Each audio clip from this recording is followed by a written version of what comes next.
Welcome back to my channel. Here in Australia, it's Sunday at 4:25 in the morning. Be up all night, looking at information, trying to find the best stuff for you guys, and guess what I've got? We're doing Yellowstone priority. Dozens evacuated in Wyoming town as ground slips. It's April 10th. Jackson, Wyoming. Local officials and dozens of evacuees kept anxious watch Thursday on a slow-sliding hillside that threatened to take out several homes and businesses in this resort town. They also had an eye on the weather, hoping no rain or snow triggers a sudden massive release of dirt or rock. Forecasters predicted a 20 to 30% chance of rain and snow this weekend. People remained evacuated since Wednesday from 46 houses and apartment units. Authorities were escorting people back to their homes temporarily to fetch belongings. We're just wanting to make sure we have everyone out in case there's some kind of catastrophic release of the hillside, Assistant Town Manager Roxanne Robinson said Thursday. Even if it continues to be slow, it's going to be disruptive for access. Apparently, from what I've heard, this ground slip is a sign that a volcano is almost about to blow. Yellowstone National Park is in Wyoming. We've got an updated evacuation in Jackson. Officials are saying last night's evacuation of Budge Drive in Jackson went smoothly. In an email to KPVI News 6, Roxanne Robinson, Incident Command Public Information Officer with the town of Jackson, says emergency crews contacted over 50 people after going door-to-door to authorities. Door-to-door and authorities had set up a Red Cross checkpoint in the Powderhorn Plaza's parking lot where evacuees are asked to register.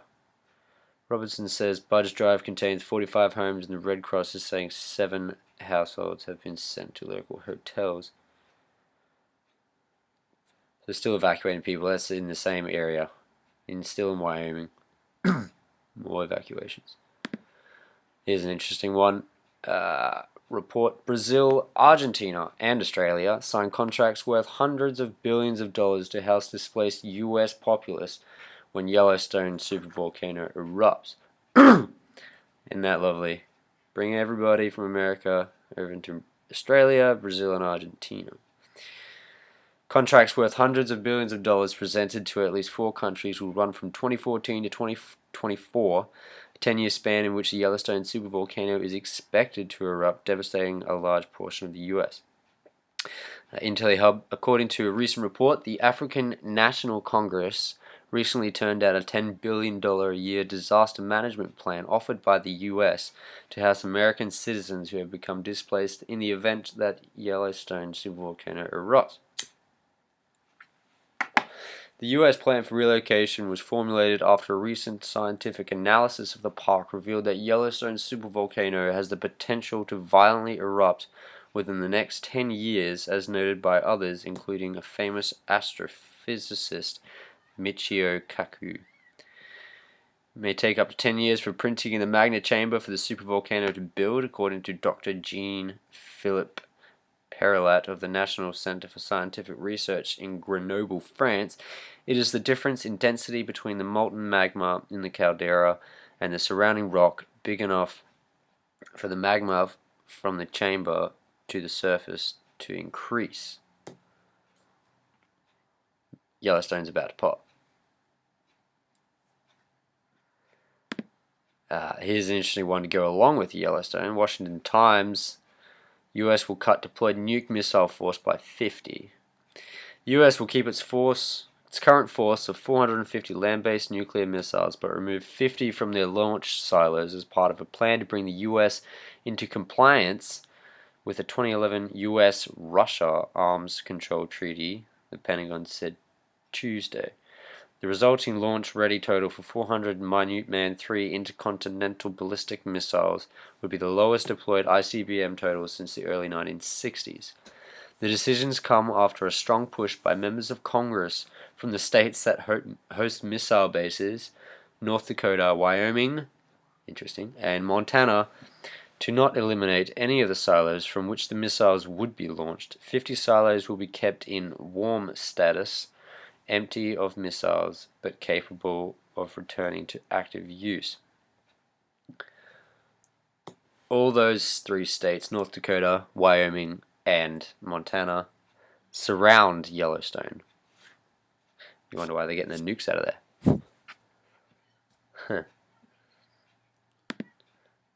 One I came across, Pastor Hagee, blood moons to point to world-shaking event. San Antonio megachurch pastor John Hagee is warning his San Antonio congregation and international following of a world-shaking event that will happen between April 2014 and October 2015. Hagee, founder of the Cornerstone Church, points to the 4 blood moons as a rare astronomical event of 4 consecutive and complete lunar eclipses known as a tetrad, which begins April 15th.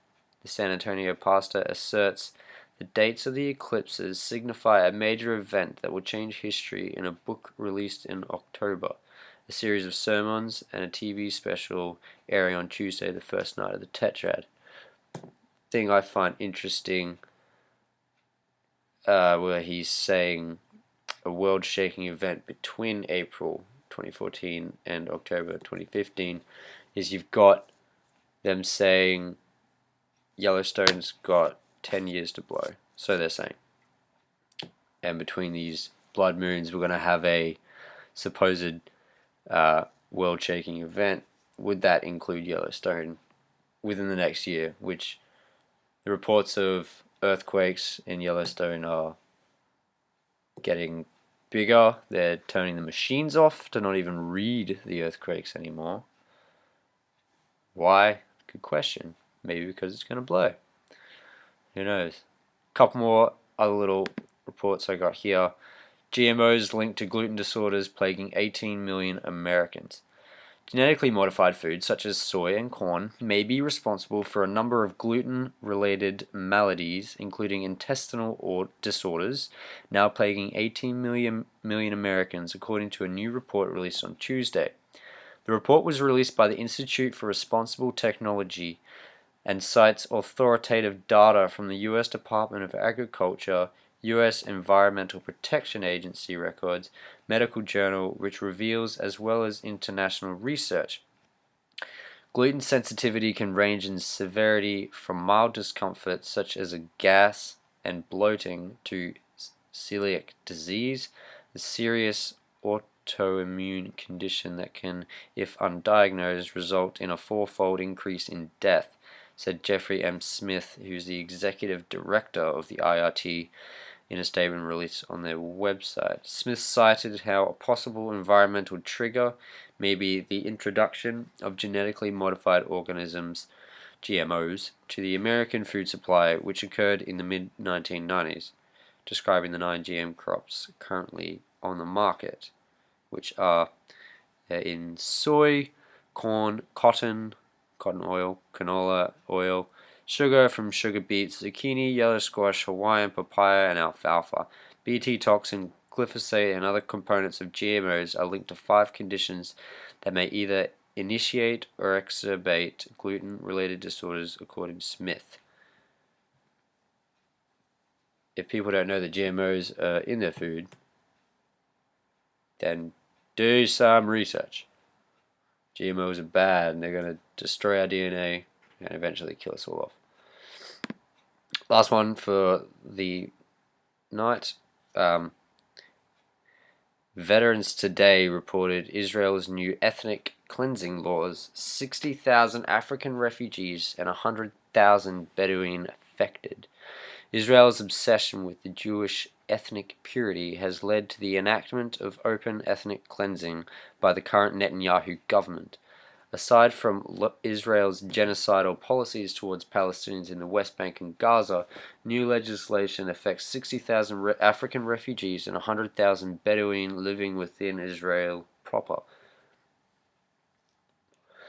The latter are, by law, Israeli citizens, and many have served in the Israeli Defense Force. Officials in the Netanyahu government justify their racial purity laws as essential to prevent demographic problems. Ensuring that Israel remains both a Jewish state and a democracy requires that non-Jewish populations must be strictly controlled. Allowing non-Jewish Israelites, either singly or jointly, to acquire a sizable voting bloc would pose a major threat to maintaining Judaism as the official state religion. In 1948, this resulted in nearly 1 million Palestinians being driven from their homes and farms by force to take up residence in refugee camps in Egypt, Jordan, and Lebanon.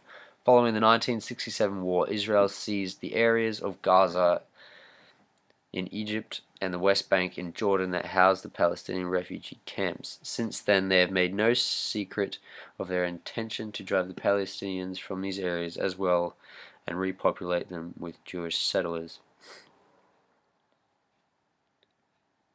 I don't even know what to say on that one. Just kicking them all out and control. I don't know. Israel's done a lot of bad things to the Palestinian people. Well, I've had a big night, and that's the end of my video, so enjoy the links. See you later.